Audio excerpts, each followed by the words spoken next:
अस्सलाम वालेकुम नाज़रीन, मैं हूं शेख रहमत अली, आप देख रहे हैं क्राइम टुडे न्यूज़। नाज़रीन, कांग्रेस पार्टी की कल पब्लिक मीटिंग थी आदित्य नगर कॉलोनी टोली चौकी पर, शेखपेट डिवीज़न। वाज़ेह है कि मोहम्मद अजहरुद्दीन जुबलील से उम्मीदवार है कांग्रेस पार्टी के, और यहाँ पर इमरान प्रतापगढ़ी भी मौजूद थे। इसके अलावा कई बड़े लीडर भी यहाँ पर पहुँचे थे। अजहरुद्दीन ने कहा कि एक बार यहाँ से जुबलील से अजहरुद्दीन को जिताएं, कांग्रेस को जिताएं, तो फिर ये जो गुंडागर्दी है वो ख़त्म होगी। किसी का घर बन रहा है, पहुंच जा रहे हैं, किसी को डरा धमका रहे हैं, ये सारी गुंडागर्दी और ये सारी चीज़ें ख़त्म हो जाएंगी, लैंड ग्रैब ख़त्म हो जाएगी। इस तरह से मोहम्मद अजहरुद्दीन ने कहा, और कहा कि यहाँ पर जो यूथ बच्चे हैं उनको गांजे और वो यूथ बच्चों को गलत तरीके से इस्तेमाल करना और गलत सोबतों में रखना, ये सारी चीज़ें चल रही है। एक बार अगर अजहरुद्दीन आ जाएं, कांग्रेस पार्टी आ जाए, तो ये यूथ बच्चों का मुस्तबिल बनाएंगे, स्पोर्ट्स की तरफ ले जाएंगे और अच्छे कारोबार की तरफ ले जाएंगे।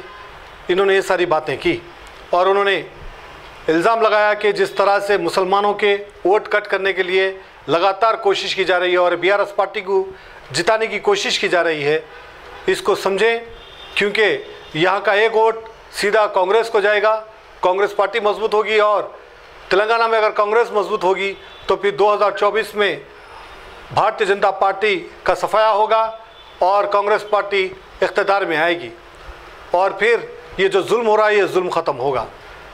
बहुत सारे बातें उन्होंने की है। आइए सुनते हैं और समझने की कोशिश करते हैं। शेख शफी की ये रिपोर्ट देखिए। मैं वो बातें नहीं करना चाहूंगा, उसके बारे में आप एक बात भी नहीं करते, उसके बारे में एक चीज भी नहीं करते, और वहां से आप आपका कैंडिडेट नहीं लड़ाते। कौन सी क्यादत कर रहे हैं, क्या बात कर रहे हैं आप? बोलने के पैराशूट कैंडिडेट के कैंडिडेट बोलते हैं, बड़ी बड़ी बातें करते हैं, और बीआरएस पार्टी के साथ इनकी जुड़े हुए हैं।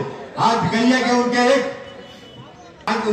एक आज जो मिनिस्टर है उनका नाम है नलीमा, सबको पता है। उन्होंने हजरत उमर फारूक रज़ियल्लाहु अन्हु को केसीआर से जोड़ते हैं। क्या क्या थोड़ी शर्म आना चाहिए।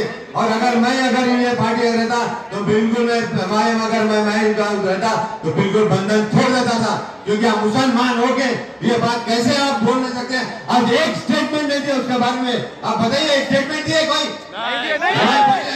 और बड़ी बड़ी बातें करते हैं, मुसलमान की रहबरी करते हैं, ये करते हैं, बिल्कुल बेकार की बातें करते हैं। और यहाँ पे ये कहना चाहूंगा, बीआरएस पार्टी बिल्कुल फेक कन्वीनर के एक भी स्कीम यहाँ पे नहीं हुई। केटीआर साहब बोलते हैं कि वहाँ ठहर के अजहरुद्दीन को जुबलील की गलियां नहीं मालूम, अजहरुद्दीन को हर गली मालूम है, अजहरुद्दीन हर गली में गया।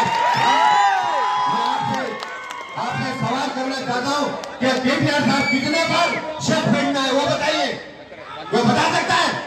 कोई नहीं बताएगा यहाँ पे, कोई आने एक बार नहीं है। और बड़ी बड़ी बातें करते हैं, आप बोलते हैं बंगाल तेलंगाना बोलते हैं। आज जुबलील की हालत देखिए, जो हैदराबाद में एक बड़ी लोकेलिटी है जुबलील, उसका ही डेवलपमेंट अगर नहीं कर सके तो बंगाल तेलंगाना के बारे में क्या कहते हैं?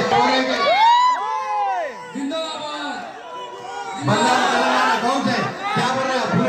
पूरी प्रॉपर्टी आज किधर गई? वक्त की प्रॉपर्टी जो जितने रिकॉर्ड वक्त के बन के लॉक करके रख दिए गए। आज वक्त में जो डिजिटलाइजेशन हुआ तो वक्त में 60 हुआ था कांग्रेस की पार्टी में, ही नहीं है पार्टी ऑफिस में। और वक्त के इतने प्रॉपर्टी आपने गए 70,000 या 77,000 एकड़ वक्त की प्रॉपर्टी थी, आज पता नहीं कितनी प्रॉपर्टी है। आज वक्त में आप सुनिए, चैलेंज करता हूँ, मेरे साथ चलिए, आज चलिए, आज बता दूं कि जुबली हिल्स में जो गलियां हैं, जो जुबली हिल्स की जो हालत है, बिल्कुल इतनी गंदी हालत है। अब इतना कोई डेवलपमेंट 10 साल से कोई डेवलपमेंट, एमएलए मांगंडी गोपीनाथ हमें एमएलए होते 10 साल से क्या डेवलपमेंट करे? बस उनको राउडीइज्म, लड़ाई झगड़ा, मारो। और आज लड़के ड्रग्स भी लेना शुरू कर दिए, 14-15 साल के लड़के आज ड्रग्स ले रहे। आप जाइए, पूरे जुबली में लड़के बैठे रहते 2-2, 3-3 बजे तक अपने बाहर घरों के बाहर रहते, कोई डेवलपमेंट नहीं करना चाह रहे और यूथ को आगे नहीं बढ़ाना चाह रहे। यूथ आगे बढ़ना चाह रहा है बट आप यूथ को काट दे रहे, आप ये गलत चाह कर रहे, यही काम कर रहे। और राउडीइज्म पढ़ते उनके 2 लड़के बाहर रहते तो गुंडों से लड़ाई झगड़ा कराते हैं। और अजहरुद्दीन के साथ क्यों फिर रहे, उनके साथ क्यों फिर रहे? क्योंकि अजहरुद्दीन के साथ फिरना उनको अपने से आए हुए, किसी अजहरुद्दीन ने किसी को दावत नहीं दी। अजहरुद्दीन ने बहुत बोला, उनको देख के अजहरुद्दीन आया और उनको सिर आंखों में और बिल्कुल में मैं राउडीज़म बिल्कुल होने नहीं दूंगा। इंशाल्लाह आप देखेंगे यहाँ पे लोग आधे लोग मैं जाता हूँ तो डर में रहते हैं, फियर में रहते हैं कि हमारी बिल्डिंग कोई खींच लेगा। अगर हम उनके अगेंस्ट में कुछ बोलेंगे, हम वोट कुछ अगेंस्ट बोले तो हमारी बिल्डिंग खींच लेगा। हर चीज में यही कर रहे हैं यहाँ पे, और दूसरा काम कोई नहीं हो रहा। यहाँ पे लैंड ग्रैबिंग हो रही है, राउडीज़म हो रहा है, यही तो कर रहे हैं लोग। एमएलए कर रहे हैं, कोई काम नहीं किए, पर दूसरा पेट में क्या कर रहे हैं यहाँ पे आने के लिए। तो ये है, देखिए आपके ये काम है, यहाँ पे काम हो रहा है आपका। बीआरएस 5 साल से आप लोग देखे, 10 साल से आपने कुछ नहीं किया। आपको बीआरएस पार्टी हमारी कम्युनिटी को, हमको, हमारे लोगों को पूरा हम पीछे चले गए। जितना आगे बढ़ना चाह रहे हो उतना पीछे बढ़ना चाह रहे, बस खाली वोट चाहिए, काम नहीं कर रहे हैं। तो यही काम कर रहे हैं लोग यहाँ पे। इंशाल्लाह अगर गवर्नमेंट इंशाल्लाह आएगी, हम ये गारंटी उसको पूरा करेंगे। और उसके ऊपर मेरी एक गारंटी है यहाँ पे, सातवीं गारंटी ये कि आप जितने भी यहाँ पे सोसाइटीज है, आपको मेरे कने आना नहीं पड़ेगा, मैं आपके कने आके बोल नहीं होगा तो अजहरुद्दीन का गिरबान पकड़ के लात मार के हैदराबाद से बाहर निकाल दीजिए। मैं आया हूँ यहाँ पे खाली काम करने के लिए, आपकी सेवा करने के लिए, आपके मुंह पे खुशी देखने के लिए। मैं ही आता हूँ तो कहीं पे भी लोग क्यों सहना चाहिए, बताइए कहाँ आदमी को डेमोक्रेसी हर चीज होनी चाहिए। डेमोक्रेसी है कि आप आराम से रहे, दूसरों को भी रहने दें, हमको भी रहने। आपको ये कह रहा हूँ कि आप बिल्कुल मैदान कांग्रेस पार्टी को वोट डालिए, पूरे एक तरफा वोट डालिए, जैसा कर्नाटक में हो वैसा एक तरफा वोट डालिए।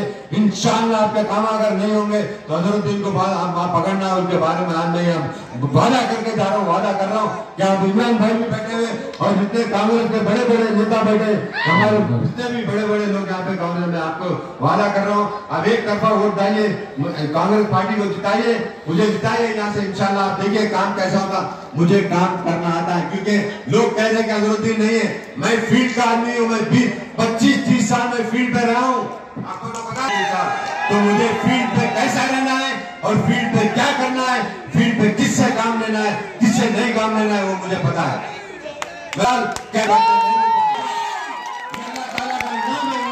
और ये इनाम कोई भी नहीं ले सकता है।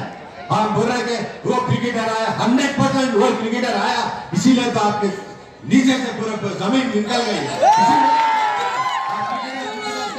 क्रिकेटर वो पॉलिटिशियन भी बन सकता हूँ, वो क्रिकेटर बिल्कुल नहीं बन सकते। तो उसका बहुत बहुत शुक्रिया अदा करता हूँ। और उसमें आप लोगों ने हैदराबाद में जितने लोग हैं, मैं जब छोटा था, जब खेलता था, जब से मैं जब इंडिया तक खेला, फिर कैप्टन बना, ये आप लोगों की दुआओं की वजह से। आपके बड़े, आप लोग तो मेरे ख्याल में अभी बहुत से लोग बच्चे में रिटायर हुआ तो पैदा भी नहीं हुए होंगे, पर आप लोगों की दादा, आपके दादा और अजदाद की दुआओं से मैं आज यहाँ पे ठहरा हूँ, वरना ये पॉसिबल नहीं होता। 2000 लोग हैं, कहूँगा कि आप लोग दुआ करिए मेरे लिए कि यहाँ से मैं जीतूं। इंशाल्लाह आपके लिए पूरा हर चीज काम करूंगा। और मैं इमरान भाई का बहुत बहुत खैर मकदम करता हूँ, उनका बहुत बहुत शुक्रिया करता हूँ कि उन्होंने इतना टाइम दिया। इंशाल्लाह फिर आप वो सुनेंगे तो जितना आपको बोलना था वो बोल चुका हूँ। लेकिन एक चीज मैं जब भी मैं देख रहा था, एक यहाँ से मेरे ख्याल में 3 किलोमीटर पे मस्जिद है, मुल्ला ख्याली हुजूर शाही मस्जिद है, जो 450 साल पुरानी मस्जिद है, ब्यूटीफुल, इतनी खूबसूरत मस्जिद है। वहाँ पे कोई नमाज नहीं हो रही, वहाँ पे लोग ठहरे गए। वो गोल्फ कोर्स जो बना है हैदराबाद, उसके गोल्फ कोर्स में इंशाल्लाह आप जिताएंगे तो वो मस्जिद में इंशाल्लाह बुलाऊंगा, पुलिस कराऊंगा, नमाज पढ़ेंगे, हम सब पढ़ेंगे, आप भी इंशाल्लाह तुझे आना और नमाज पढ़ेंगे। मैं आप लोगों का बहुत बहुत शुक्रिया अदा।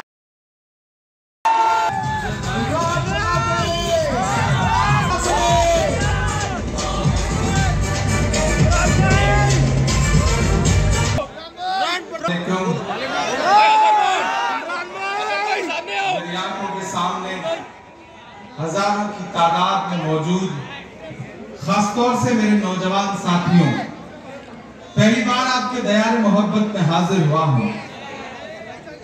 कोई खुशबू न कोई फूल न कोई रौनक, कोई खुशबू न कोई फूल न कोई रौनक, उस पे कांटों की जहालत नहीं देखी जाती।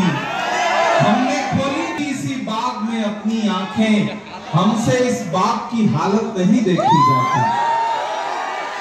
जुबली हिल्स वालों, मैं पहली बार आपके बीच में आया हूं, आपसे मुखातिब हूं। मेरी आवाज जहां तक पहुंच रही है पीछे तक, मेरे तमाम बुजुर्ग बैठे हैं, नौजवान साथी बैठे हैं, और तमाम ऐसे घर भी हैं जहां मेरी माओ बहनों तक मेरी आवाज पहुंच रही है। मैं चाहता हूं अगले 20 मिनट का वक्त है, उस 20 मिनट में मुझे संजीदगी से सुने। मैं सैकड़ों किलोमीटर का सफर तय करके आपसे कुछ संजीदा गुफ्तगू करने आया हूं। मेरी नई नस्लों, आने वाली 30 नवंबर को आपको अपने घरों से बाहर निकलना है और तेलंगाना के मुस्तकबिल का फैसला करना है। इधर जो कुछ साथी खड़े हैं उनसे गुजारिश है ऐसे चुप हो जाएं जैसे आजकल अडवाणी जी चुप रहते हैं। अभी थोड़ी देर खामोशी के साथ सुने मुझे। बहुत जिंदा दिल लोग हैं आप, मैं आपकी जिंदा दिली को सलाम करता हूं। यह खास तौर से जो नई नस्ल यहाँ खड़ी है, यही हिंदुस्तान का और तेलंगाना का मुस्तकबिल तय करेगी। मैं इस नई नस्ल को सलाम करता हूं। आने वाली 30 नवंबर को आपको अपने घरों से बाहर निकलना है और तेलंगाना के मुस्तकबिल का फैसला करना है। जुबली हिल्स वालों, ये इलेक्शन सिर्फ असेंबली का इलेक्शन नहीं है। अगर ये सोचते हो कि 30 नवंबर को अपने घर से निकलोगे और ईवीएम की कतारों में लगोगे और एक एमएलए चुनोगे तो गलतफहमी के शिकार हो। दरअसल ये इलेक्शन जो है वो सिर्फ तेलंगाना के असेंबली का इलेक्शन नहीं है, ये आने वाली 2024 का सेमीफाइनल है। ये इलेक्शन तय करेगा कि आने वाले 2024 में दिल्ली की गद्दी पर गांधी को मानने वाले बैठेंगे या नाथूराम गोडसे को मानने वाले बैठेंगे। ये इलेक्शन बहुत अहम इलेक्शन है। बहुत संजीदगी से सुनना मेरी बातें मेरे भाइयों। मैं आपका हमउम्र हूं, आप जैसा हूं, आपके बीच में खड़ा हूं। ये बातें मैं इस बुनियाद पे कह रहा हूं कि मैं इस देश की सबसे बड़ी पार्लियामेंट में, राज्यसभा में बैठता हूं। मैंने देखा है वहां साजिशें कितनी बड़ी हैं, आप अंदाजा भी नहीं लगा सकते। 2024 के बाद इस मुल्क में इलेक्शन होगा या नहीं होगा, इसके बारे में भी कोई सही राय जाहिर नहीं कर सकता। हुकूमत के इरादे बहुत अच्छे नहीं है। मैं इसलिए आपसे कहना चाहता हूं जुबली हिल्स वालों कि आपको एक शानदार जानदार कैंडिडेट दिया है कांग्रेस पार्टी ने। एक ऐसा इंसान आपको कैंडिडेट बना के दिया है जो किसी तारुफ का मोहताज नहीं है। हमारी आपकी जब पैदाइश भी नहीं रही हुई होगी शायद, उस दौर में भी जब टीवी चैनलों पे हैदराबाद का नाम आता था तो अजरुद्दीन के नाम के साथ आता था। न जाने कितने मौके अजरुद्दीन साहब ने हमको आपको फराहम किए हैं कि जब टीवी चैनलों पे हमने आपको उनको कप्तानी करते देखा तो हमें ऐसा लगा कि अजरुद्दीन वहां ग्राउंड पे नहीं खड़े हैं, हम खड़े हैं। हमारा नुमाइंदा वहां पर 50, 60, 70 करोड़ लोगों की नुमाइंदगी करते हुए वहां पे खड़ा है। अजरुद्दीन साहब कितने अच्छे बल्लेबाज हैं ये तो आप जानते ही हैं, लेकिन कितने अच्छे फील्डर हैं ये बात तो आपको पता ही है ना। मेरा मानना है कि जितने अच्छे बल्लेबाज हैं उससे 100 गुना बेहतर फील्डर हैं। और अब बीआरएस को पता है कि अजरुद्दीन बहुत अच्छे फील्डर हैं, इसलिए उनकी फील्डिंग लगाने की कोशिश की गई है। वो जानते हैं कि अजरुद्दीन साहब जीतेंगे तो सिर्फ एमएलए नहीं रह जाएंगे, तेलंगाना की हुकूमत में बड़े मजबूत पोर्टफोलियो के साथ कैबिनेट मिनिस्टर बनेंगे, ये बात वो जानते हैं। और जुबली हिल्स वालों, किसी झांसे में मत रहना। मैं खम्मम से लेके, वारंगल से लेके, करीमनगर से लेकर के, कामारेड्डी से लेकर के, तांडूर से लेकर के पूरे तेलंगाना में कैंपेन करता हुआ, घूमता हुआ आज यहां पहुंचा हूं। एक तरफ से कांग्रेस की हुकूमत बन रही है, कोई ताकत कांग्रेस की सरकार बनने से नहीं रोक सकती। इस भीड़ में तमाम ऐसे मेरे नौजवान साथी खड़े हैं जिन्होंने अब तक फैसला नहीं किया होगा कि हमें करना क्या है आने वाली 30 नवंबर को। मैं उनसे भी मुखातिब हूं, मैं उनसे भी चाहता हूं कि मुझे सुने और उसके बाद सोचें कि जो इमरान कह रहे थे वो सही कह रहे थे या नहीं कह रहे। यहां जो मेरे तमाम बुजुर्ग साथी खड़े हैं मैं उनसे भी गुजारिश कर रहा हूं, मेरे भाई पिछले 2 बार 10 साल आपने बीआरएस की सरकार बनाई, जो पहले टीआरएस हुआ करती थी। लेकिन नाम बदलने का शौक सिर्फ योगी आदित्यनाथ जी को नहीं है, केसीआर बाबू को भी है। इसलिए उन्होंने टीआरएस का नाम बदल के बीआरएस किया। बीआरएस का फुल फॉर्म पता है? भाजपा रिश्तेदार समिति। भाजपा रिश्तेदार समिति। ये बात मैं इस बुनियाद पे कह रहा हूं कि जब प्रधानमंत्री नरेंद्र मोदी जी तेलंगाना आते हैं तो वो क्या कहते हैं कि केसीआर मेरे पास आए थे अपने बेटे को चीफ मिनिस्टर बनवाने के लिए। ये कौन कह रहा है? मोदी जी कह रहे हैं। और मैंने पार्लियामेंट में बैठ के देखा है कि चाहे प्रेसिडेंट का इलेक्शन हो, वाइस प्रेसिडेंट का इलेक्शन हो, ट्रिपल तलाक का बिल हो, कोई भी बिल हो, जब भी भाजपा को जरूरत पड़ती है बीआरएस या तो उनके सपोर्ट में वोट करती है या फिर वॉकआउट कर जाती है। वॉकआउट का मतलब भी सपोर्ट करना ही होता है।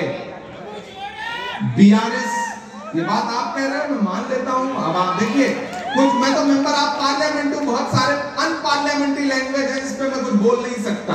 वो हमारे 11 खिलाड़ी 11 मैच लगातार जीतते रहे, आखिरी मैच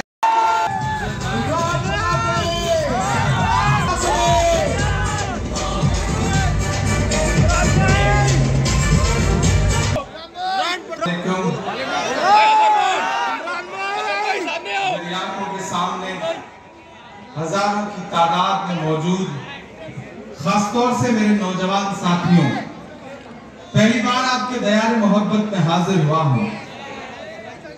कोई खुशबू न कोई फूल न कोई रौनक, कोई खुशबू न कोई फूल न कोई रौनक, उस पे कांटों की जहालत नहीं देखी जाती।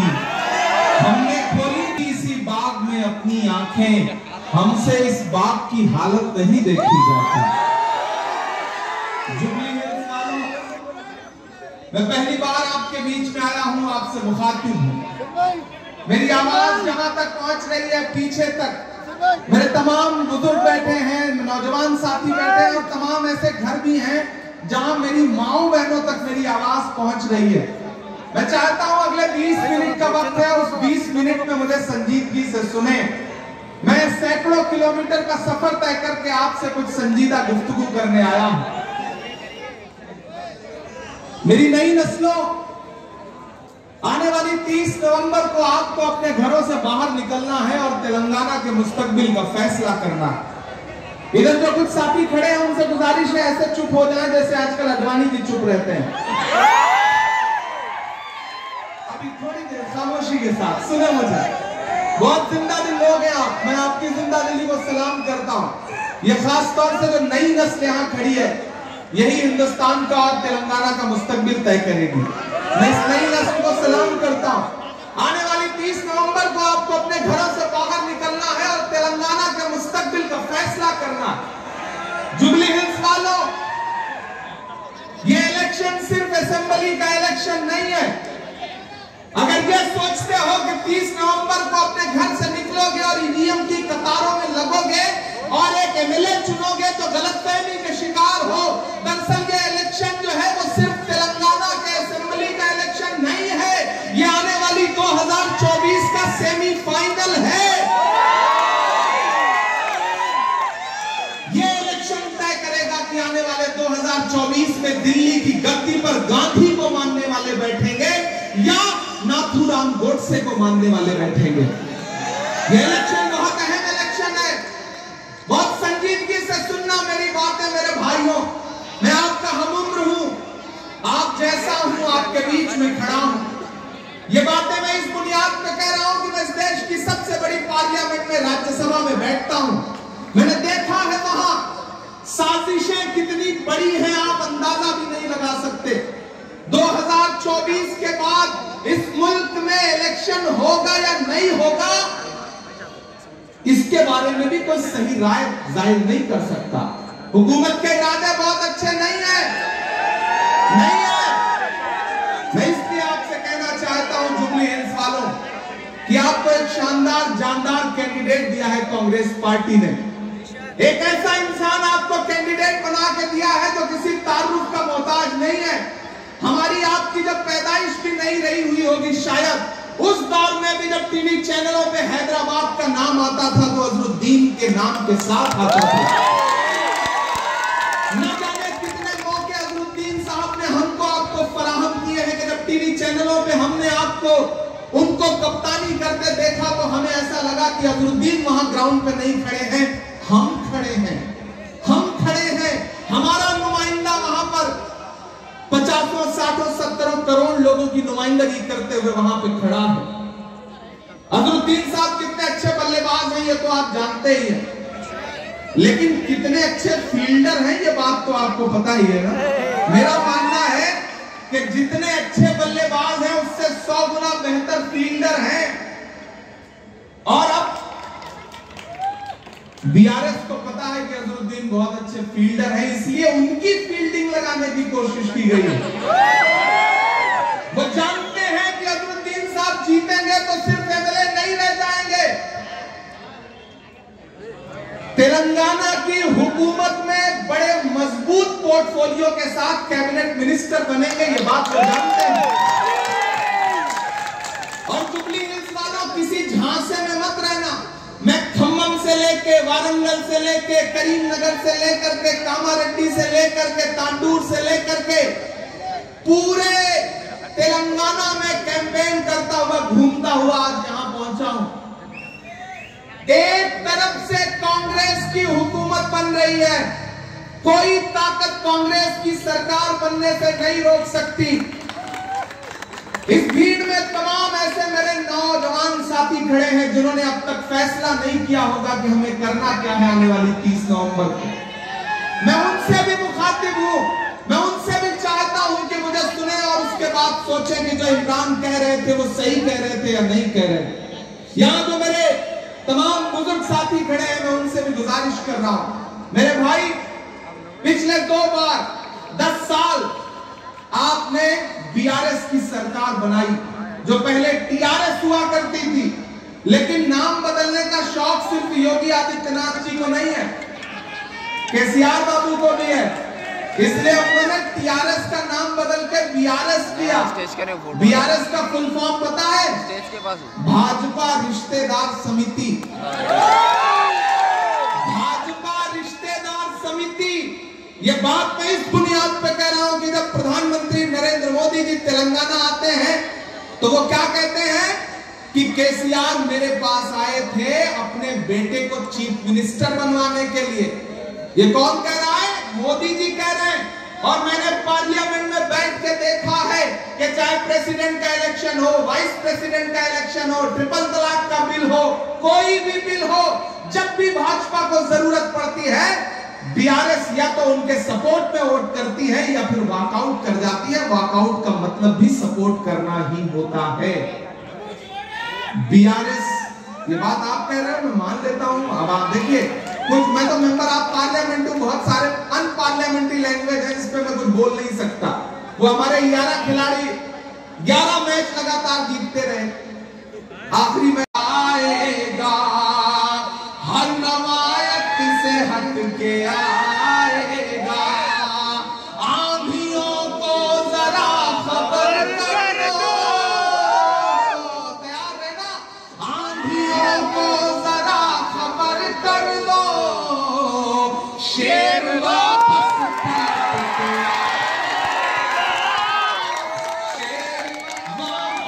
पलट के आएगा। अजरुद्दीन साहब को दिया गया एक वोट, राहुल गांधी को मिलेगा, रेवंत रेड्डी को मिलेगा, मल्लिकार्जुन खड़गे को मिलेगा, प्रियंका गांधी को मिलेगा, और इमरान प्रतापगढ़ी के ऊपर पर्सनल एहसान होगा आपका। मैं आपसे वादा कर रहा हूं कि आपके मसलों पर मैं उधर देश की सबसे बड़ी पार्लियामेंट में लड़ूंगा तो अजरुद्दीन यहाँ असेंबली में लड़ेंगे। दोनों भाई मिल करके जुबली हिल्स के लिए अपनी सरकार से लड़कर के काम करने की कोशिश करेंगे। मैं आपको बहुत आपका शुक्रिया अदा करते हुए आखिर में आपसे ये कह रहा हूं कि हम सबके आने की लाज रखिए, एकजुट होइए। ये इलेक्शन अकेले अजरुद्दीन साहब नहीं लड़ सकते जब तक ये नई नस्लें इस इलेक्शन को अजरुद्दीन बन के नहीं लड़ेंगी। आज से अजरुद्दीन बन जाइए, अपने दोस्तों को, रिश्तेदारों को, नातेदारों को सोशल मीडिया पे, फेसबुक पे, व्हाट्सएप पे, इंस्टा पे, यूट्यूब पे हर जगह समझाइए, उन्हें बताइए कि अजरुद्दीन एक और उसे बचा करके उसे सहेज के रखने की जिम्मेदारी जुबली हिल्स वालों की है। बहुत शुक्रिया, बहुत अच्छा लगा आपके बीच में आके। इंशाल्लाह आप अज़ुद्दीन साहब को जिताइए। मैं आपसे वादा करता हूं कि जीतने के बाद जीत का जश्न मनाने के लिए फिर आपके बीच में आऊंगा, आपका शुक्रिया अदा करूंगा, आपको ढेर सारी शायरी भी सुनाऊंगा। मेरे नौजवान साथियों, एक बार हाथ उठा के अजहर भाई को एहसास दिलाइए, उठना चाहिए। एक एक हाथ अजहर भाई के समर्थन में उठा है। हम सलाम करते हैं आपकी मोहब्बत को। बाय बाय लगे पहुंचाइए उनके काम तक। अरे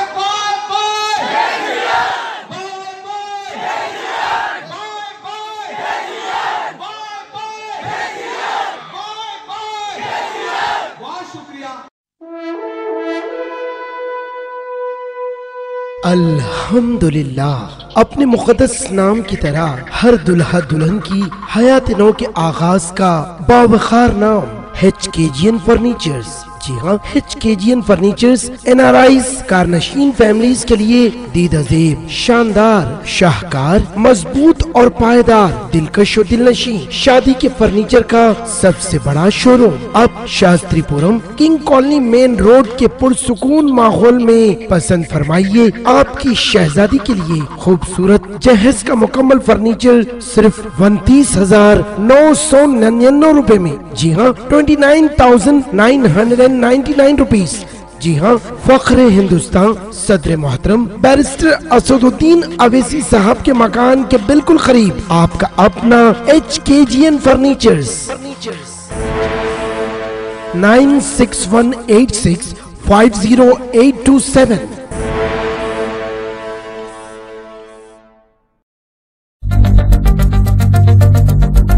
रॉयल पैलेस एकदम आपके करीब। घर की हर छोटी बड़ी तकरीब के लिए मुनासिब शादी खाना।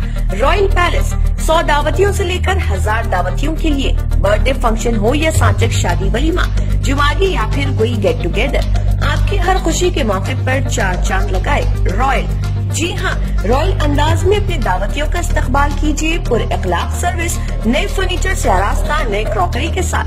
इसके अलावा रॉयल में वसी पार्किंग दस्तियाब, 2 लिफ्ट यानी मर्दाना और जनाना के लिए अलहदा लिफ्ट और पकवान के लिए किचन की सहूलत। एक बार तशरीफ लाएं रॉयल पैलेस बैंक्वेट हॉल, काला पत्थर opposite gold gym, beside Fatima hospital, Hyderabad. मज़ीद तफसीलात के लिए रॉयल फंक्शन हॉल के इस नंबर पर कॉन्टैक्ट कीजिए 7569979478। Royal palace.